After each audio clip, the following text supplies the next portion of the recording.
Hey, what's up, guys? Happy Friday, TGIF. We got the World Series coming tonight. We're gonna do a quick showdown video, just kind of give you guys our thoughts and how we think this one's going to go. In exchange for the free information, appreciate a thumbs up on the video. Other than that, let's start cracking. Yeah, let's get it, man. I like this slate. I mean, I like every slate. It's going to be one of the last baseball slates we get, obviously, because there's only a few games left. I think that it's kind of, it's weird in this series, which is weird to say, but finally two good pitchers we can use with confidence. No kidding. Before we get into that, guys, they just came out with the NFL Progressive Challenges up on Overlay, so we'll get into that. We'll probably just have to do a final thoughts video tomorrow since it just came out. I was also telling Bellman, like, the matchup shop is fun. And one of the things the owners in Overlay have always been telling us is kind of talk about like the sweat that goes with, playing some of these things. And it couldn't get more real than Carson Wentz over Daniel Jones last night. So I had a bunch of our customers playing on this one. And honestly, that sinking feeling where like it's done. Jones got that big lead on that long touchdown run, and I'm like, it's over. But Carson Wentz, late rally, and like sitting there by my TV praying for them not to rush the touchdown in, but they had to score to get enough points. And then again, Jones fumbled at the end, so there's another 2 points in there. Like, it was fun. Yeah, is $135 a lot of money? No, it's not a lot of money. I wish it was, but I'm not a kid anymore. But man, the sweat was real. It was super exciting. So that's the kind of fun that you get with the 1v1 matchup. No doubt about it, man. When we play GPPs on DK, it's hard to get to the top of those where you know exactly what you're rooting for at the end. But the 1 versus 1, you're excited the whole game long. For sizzle. All right, who are you going to captain then tonight? Either Bueller or Morton. If I make multiple lineups, probably have some of both. Okay, if you could just do one right now, 12:43 Central Standard Time, the 23rd of October, Friday. Gun to head for your dog's life. Who are you putting in the captain spot? Putting you on the spot right here. Morton. Okay. I don't think there's a right or a wrong answer here. I agree. Okay, and so if that's your case, then going back to the matchup board, do you like Morton plus 4.5 on Overlay? I do. I am a little bit worried though because they pulled Morton early in that last start. I know it was Game 7, but like he was cruising and they pulled him. Like all he gave up was like a weak single and maybe a walk, and like they pulled him. I know maybe that was only because it was Game 7, but that's the only reason I have cause for pause. Yeah, it makes sense, man. Like, both of these guys have cause for pause as far as being pulled early. I would agree with you, though. I would tend to think it would be more along the lines of Charlie Morton. Dude's been flat money in closeout games. Now, this is not a closeout game, but it's a pivotal game within the series, so I expect him to be solid tonight. It's always scary, though, because that Dodgers offense is just flat out legit against righties. For sure. I will say, though, like, Game 7 is Game 7. They had a plan going into that series, as I believe they were talking about, and they stuck to the plan, even though Morton pitched better than they probably thought he would. However, if you look at the other games in the playoffs that he's pitched, he's thrown 86, 96 pitches. Man, looking at that, I like him a lot here, not going to lie. I like Tampa in this game. He was not that good in Game 2 against Houston. He deserves a lot of credit for getting out of that game unscathed. It took a lot of moxie and balls to do that. Agreed. Houston hit into a lot of bad luck, but, I mean, you could tell his veteran presence kind of carried him through that start. A younger, more emotional person doesn't get out of that the way that he did. Agreed. He kept his cool and was able to just really out-veteran the Houston Astros, who, you're right, did hit into a lot of bad luck. But, that such is life, such is baseball.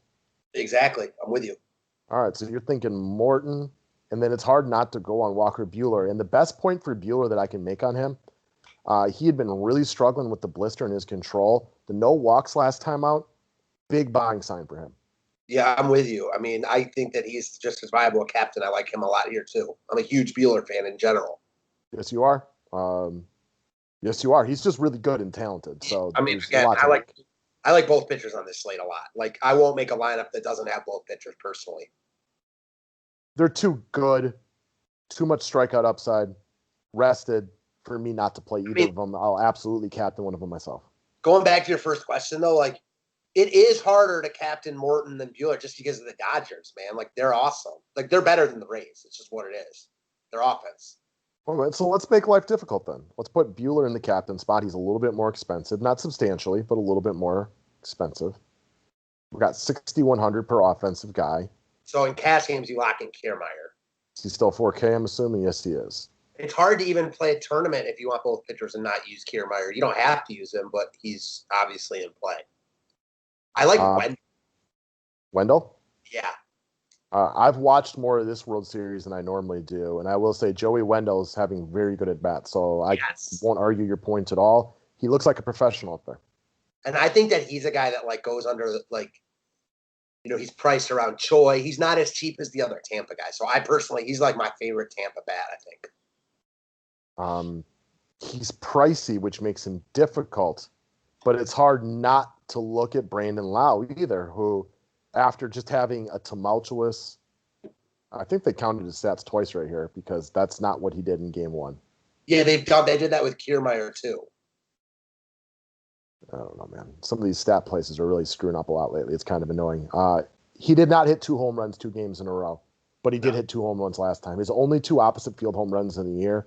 And I know that, that's not the end all be all, but it's a guy who's clearly seen the ball a lot better right now. And even though he's been terrible through most of the postseason, he's their best hitter, and now he just got hot. I'm with you. I mean, excuse me. Soda caught up to me there. Yeah, like all hitters are fadeable in any slate ever, even showdown slates because they're hitters in baseball. But yeah, I mean, I'm making an optimal line. It's hard not to put low in there. The difficult part is like the Dodgers are so expensive. Yeah, you called out Corey Seager last game, another game with the home run. I don't even think you can use him in this lineup. Yeah, you can make it work, but you're obviously making a lot of concessions, right? You have to use Kiermeier, and you're probably going to have to use Jock as well. Yep. How much is Margot today? I like Margot, and I'll use him. So, I mean, this actually isn't going to work unless Yandy Diaz makes the lineup. Or you use a reliever. Margot's 56? Yeah, okay. 56. Who's awesome. I'm still a little bit annoyed that Lau homered twice because I had Margot on every matchup shop, every parlay, and Margot was good. Couple of hits, a walk, a stolen base, but he was not 2 home runs good, so he ended up being the loser.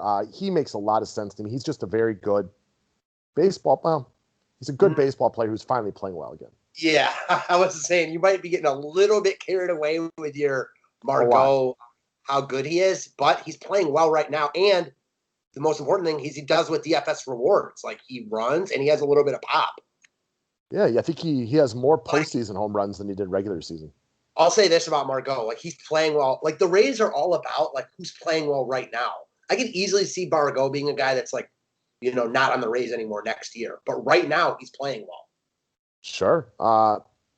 So if you lock in Margot and Kiermeier, this is going to get you up to be able to play like one good hitter. And if Yandy Diaz makes the lineup, cool. But let's just say you put Jock in here. This is going to get you up to 98, which could get you a Rosarina, Bellinger, Turner, Max Muncy. In this specific group of players, is there anybody that you like? I mean, I like them. I like Muncy probably the most, but I mean, I don't have a strong feeling on these guys. Like looking at this right now makes me think that like Betts and Seeger are going to be lower owned, absolutely. Especially Seeger, because I do feel like some people at least will make Betts a priority. You know what I mean? Sure, and it is worth reiterating. We brought this up under Blake Snell the other day. Betts has been not very good against lefties again this year. Like trash by comparison to what he is for righties. Now, I won't say trash because he's so good, but his numbers against lefties are terrible compared to his numbers against righties. So this is actually a better spot for him than last night or the other night. Interesting. I mean, I get why people will prioritize him here. It's hard. You basically have to use him over a pitcher. I won't do that. But I get it. I also wonder if anybody's going to use a Rosarina with Corey Seager only $400 more. And as much as we like Charlie Morton, Walker Buehler is far more respected in the industry, right? Yeah, I mean, agreed. I think that people that will spend up will want to use the Dodger bats there. The only thing that makes a Rosarina stand out a little bit, though, is he's the only Tampa one up there. He's also really good against high heat, which is Walker Buehler, something he does very, very well. So it's an interesting matchup from right there. That being said, I'd rather have Seager in my lineup. Yeah, In tournaments, like I'd love to get away from Kiermeier. Sure, because he's going to be so popular because of the price tag. Yeah, exactly. It's hard though because there's like no one else that cheap. It is hard, but if you go with Margot right there, Like it's I mean, basically like if you want another stud hitter, you have to roster Kiermeier. You don't have to roster another stud hitter though. it's true. The problem is like I want a Dodger bat. Yeah. And without Kiermeier, it's really, really difficult to get there because Pollock may not even be in the lineup. I like what Chris Taylor's doing throughout the postseason, but he is still the 9 hitter, right? Yes. I mean, he's not like the most optimal play, obviously. He's not. I like his postseason presence. Hit a big home run the other day. He's had hits in 4 straight, but he is still the 9 hitter, and I prefer him against lefties. So it's a tough roster for 7K. The other guy that will probably be in the lineup today, that will be in the lineup actually, is Austin Barnes, who's under 5K, the only other under 5K hitter. Does he always catch? Bueller, yes. Okay. Does he catch both Kershaw and Bueller? I'm not sure. I'm just trying to wonder if I was confusing which game I was watching because I remember the broadcasters talking about that the other day, and I swore it was Kershaw, but I could have been remembering the wrong game as well. I'm not sure. I don't have the answer to that off the top of my head. So, I mean, if he's in there, he's 4,800. So, I mean, he ain't a great hitter, but he's a Dodger who's cheap. So, I can get on board. Agreed. You know, it's a good lineup. So, it is tough not to roster Kevin Kiermaier. It really is. And I like the idea because he's going to be supreme chalk because of that price tag, not using him, but it does hurt the rest of your lineup. Yes, I am seeing now because it's I'm reading an article in the LA Times that Barnes is expected to catch Bueller in game 3. He caught him in game 6 of the NLCS. So he might be Kershaw's personal guy, but he's been catching Bueller lately also. Okay. I will take your word for it in the LA Times word because I'm trying to go just off the recollection, and it's hard to remember which game I was watching as well. So that sounds much more factual than any of the nonsense spewing out of my gullet. So he's fine. I mean, because he's under 5K, I guess. And I don't think he gets a lot of love because I think people will use Kiermaier because of the recency bias of the home run and then spend up on other Dodgers. Agreed. I could see both people getting used. Sure. Absolutely. If I can get up to one expensive Dodger, it's Corey Seager for me. And then after that, you don't love bets today, huh? I love the $800 Corey Seager gets me. That and Corey Seager's done me so well. I have a lot of recency bias with him throughout the playoffs. You'll probably have to captain Morton if you want bets. Yeah. Because if you go bets, Margot. You can't get Margot. You can't even do this. Yeah, because you can't even fit you literally can't even fit. Oh, that's right. We kind of played around with this too, because then you'll have to go Austin Barnes. And then a reliever. Yep. Which you don't really want to do. So this is going to cut into Bet's ownership, no doubt about it. Like for sure. Definitely. And I will say, as far as the relievers go, I know that people ask me about that all the time. My personal on this slate, I like the guys that we are pretty sure are going to come in for the Dodgers. Pedro Baez, he's a guy that pitches a lot in tight games. Gratterall. I don't hate Jensen, but I'd much rather use Baez, who is like not in the doghouse. So that's a guy I'm looking at is Pedro Baez. As far as Tampa goes, it's hard to know who they're going to use, honestly. It is. We can do this. Let's clear it out to just the Tampa guys. We got everybody in there. You know, I mentioned Fairbanks last game because I thought he would pitch. Yeah, and him and Anderson, I think, are the guys that you can rely on, like as much as you can rely on a reliever coming in. You know what I'm saying? Because you can't ever rely on a reliever coming in because it's all game flow dependent. But I still think it's Anderson and Fairbanks because, especially after a day off, you know. Anderson has not been great. He got the 8.4 points last time because he was awarded the win, but he's now given up runs in 5 straight starts, so it's difficult to want to use him. That 8 points is very deceiving. Yeah, he was awarded the win. Yeah, like that's very deceiving. I agree. All right. Agree. Don't use Jalen Beeks. He's on the IL. Yeah, do not use him. I guess the other guy that I could see pitching is Loop.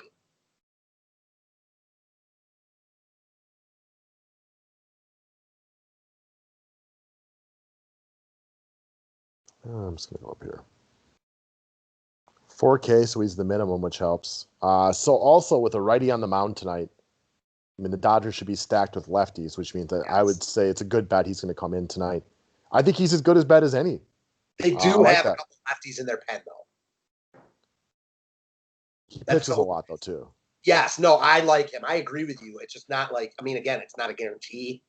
And he's also pitching well, which helps. I mean, this guy hasn't given up an earned run this month, at least over a month. So, and the point is, like, if you use him over Kiermeier, let's say, like, the optimal play is obviously Kiermeier.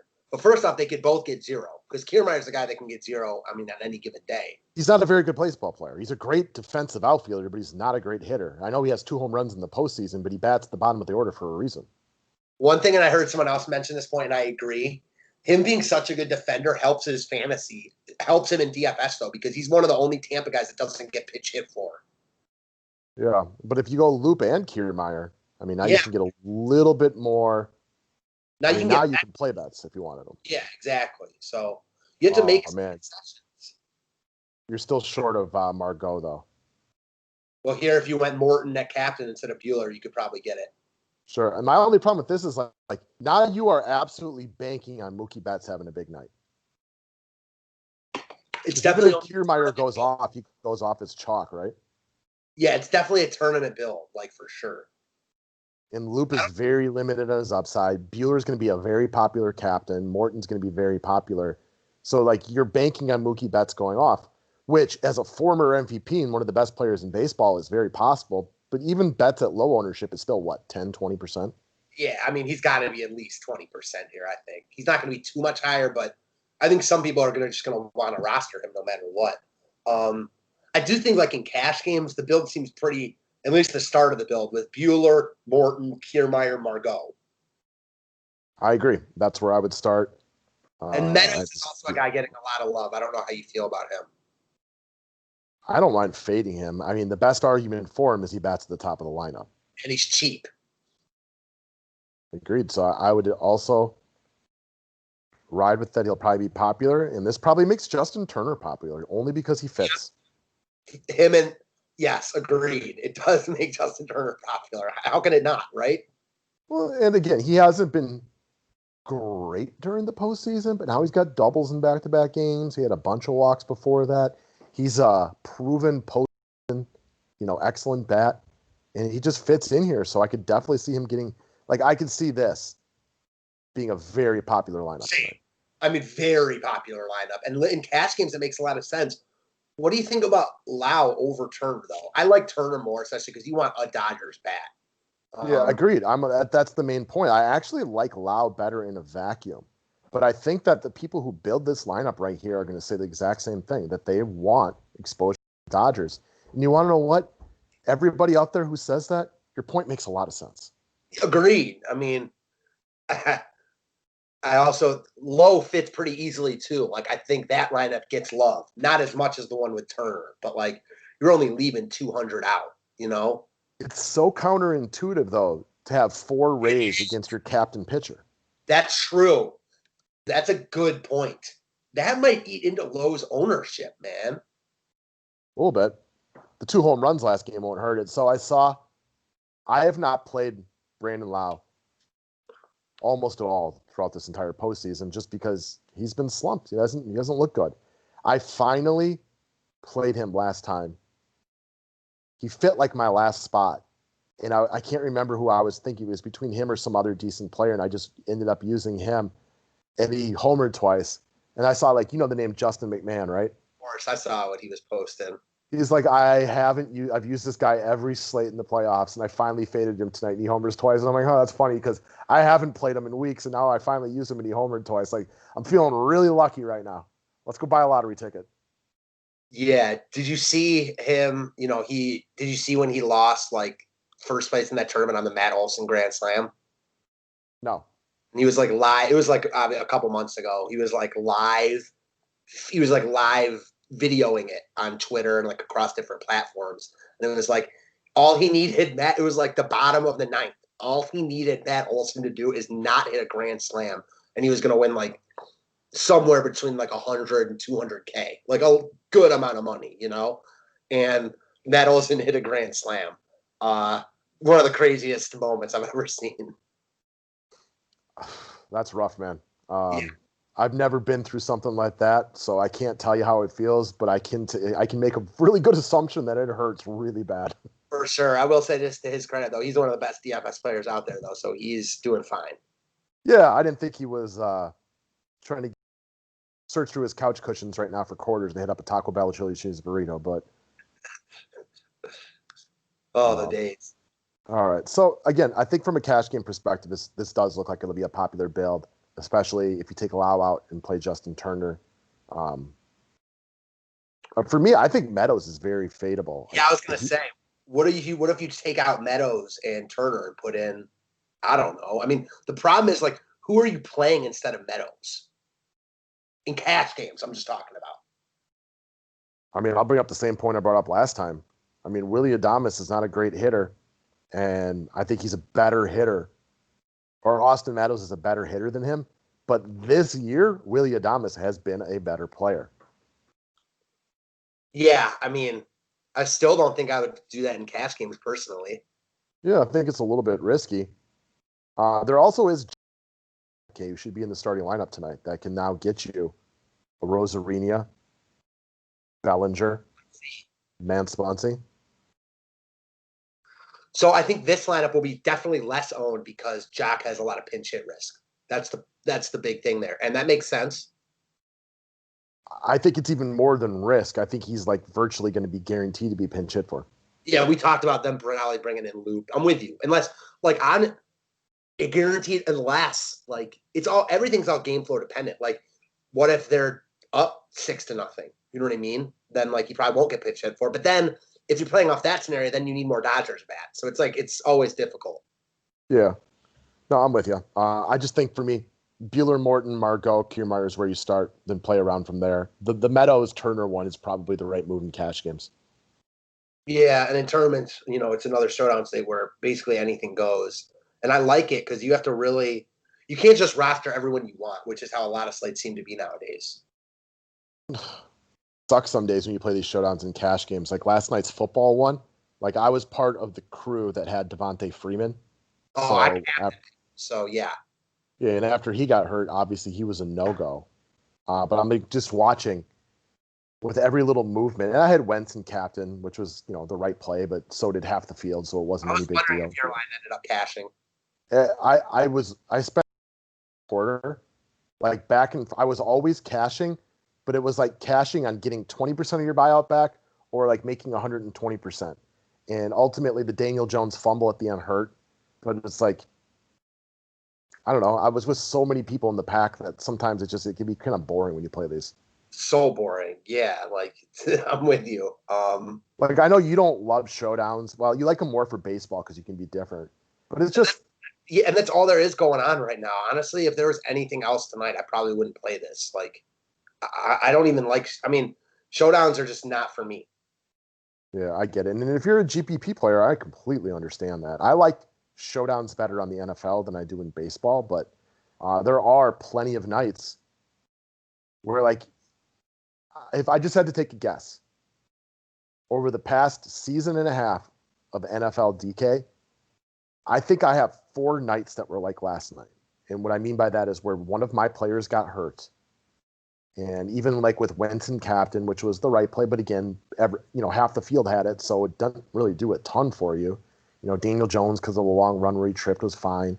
But with Freeman not getting any points, I'm like bouncing around in the middle with I literally like a quarter of the field.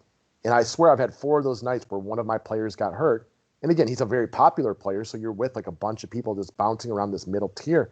And it just can be such a snoozer. Yeah, for me, even worse than that. The last 2 showdowns I've played, my captain has gotten injured. Which overall is a problem with NFL this year. I know NFL is always injury prone because it's such a violent game, but my Lord, are people dropping like flies this season? Yeah, it's crazy, man. I mean, I don't know. It can be tough to watch. It hurts when you lose money because of an injury. And I'd be willing to gander a guess right here that most of the people listening to this right now have lost money at least on one slate this year due to injury. I know you have. I know I have. And I'm assuming most of y'all have. It's so frustrating. Right. And if you haven't, you're lucky because most people have a lot of injuries. Yes, sir. All right, guys. That's about it. Best of luck tonight. It's hard to be different on one where it's you have a lot of desire to roster both pitchers. No doubt about it.